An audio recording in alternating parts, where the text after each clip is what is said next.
मराठा समन्वयक गंगाधर काळकुटे देखील या चर्चासत्रात आहे। तिन्ही मान्यवरांचं मी स्वागत करतो। लक्ष्मण हाके, मी आपल्यापासून खरं तर सुरुवात करेल। आम्ही दोन्ही व्हिडिओज दाखवले, जो व्हिडिओ सध्याच्या घडीला व्हायरल आहे आणि त्यावरती तुम्ही केलेला खुलासा देखील आहे।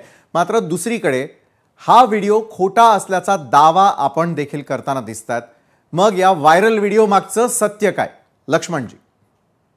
बघा, विषय असा आहे की लक्ष्मण हाके गेल्या वर्ष 2 वर्षापासून महाराष्ट्रातल्या 200-300 ओबीसी जातींच्या प्रवर्गाची भाषा बोलतोय आणि खूप आक्रमकपणे भाषेमध्ये बोलतोय।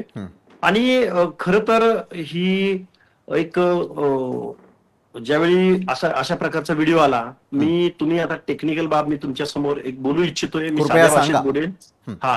तर हा व्हिडिओ कुठल्याही बैठकीमधला नाही, हा व्हिडिओ कुठल्या टीव्ही चॅनल्सच्या बूम समोरचा नाही, हा व्हिडिओ कुठला माईक माझ्या हातात आहे आणि मी बोलतो आहे। म्हणजे मला थोडक्यात सांगायचं काय की हा कुठलाही सार्वजनिक ठिकाणचा व्हिडिओ नाही। हा कुठेतरी टेबलवरती एक फोन ठेवलेला आहे आणि असं वरच्या बाजूने त्याचं ते शूट केलं गेलेलं आहे। म्हणजे पर्पजली याच्या मागचा हा प्लॅन दिसतोय त्या संबंधित व्यक्तीचा की या माणसाला ट्रॅप करायचा। प्रश्न उरतो काय, मी जर तसं बोललो असेल तर मला एक सेकंद लागणार नाही मला माफी मागायला। पण मी जर बोललोच नसेल तर मला वाटतंय तो माझ्यावरती अन्याय होतोय की मी गेली 1.5-2 वर्ष या महाराष्ट्रामध्ये सन्माननीय भुजबळ साहेब असतील किंवा त्यांच्या संदर्भात त्यांच्यावर जो आक्रमकपणे त्यांच्यावर हल्ला केला गेला एवढ्या ज्येष्ठ नेत्यावरती, कारण ठाम भूमिका घेणारे फक्त भुजबळ साहेबच आज रोजी तरी मला दिसतात। कधी काळी स्वर्गीय गोपीनाथराव मुंडे ठाम भूमिका घ्यायचे, पण अलीकडच्या कालावधीमध्ये छगनरावजी भुजबळांचा जो काही स्टँड आहे तो ओबीसींच्या आणि माझी कुठलाही व्हिडिओ काढा आणि माझी कुठलीही बाईट काढा की मी त्यामध्ये भुजबळ साहेबांचं नाव घेतलं नाही असं होणार नाही। मग आता करायचं काय तर या 2 मोठ्या समाजामध्ये दुफळी निर्माण करायची। भुजबळ साहेबांना नेहमी टार्गेट करत असताना नेहमी म्हटलं गेलं की आमचं आणि त्याचं दुश्मनी नाही, आमची दुश्मनी आहे ती येवलावालेची दुश्मनी आहे, आणि हे महाराष्ट्रानं बघितलेलं आहे आणि हे महाराष्ट्राला माहिती आहे।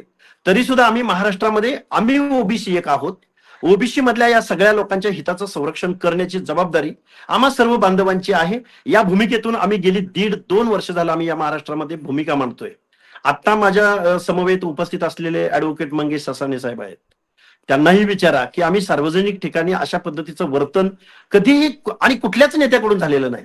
हा एक खूप मोठं षडयंत्र आहे आणि ओबीसी मध्ये फूट पाडण्याचा खूप मोठा प्लॅन आहे असं मला वाटतं। बरं, षडयंत्र असेल तर ते कुणाचं, हा देखील एक महत्त्वाचा प्रश्न आहे। मात्र ज्यावेळेला तुमचा हा व्हिडिओ किंवा कथित व्हिडिओ ज्यावेळेला व्हायरल झालेला होता, त्या व्हायरल व्हिडिओ नंतर मात्र मराठा समन्वयक गंगाधर काळकुटे यांनी देखील तिखट अशा प्रकारची प्रतिक्रिया दिलेली होती। मंगेश ससाणेजी, ओबीसी कुठेतरी विखुरला गेलेला आहे का, या प्रश्नाचं उत्तर मी आपल्याकडून घेणारच आहे।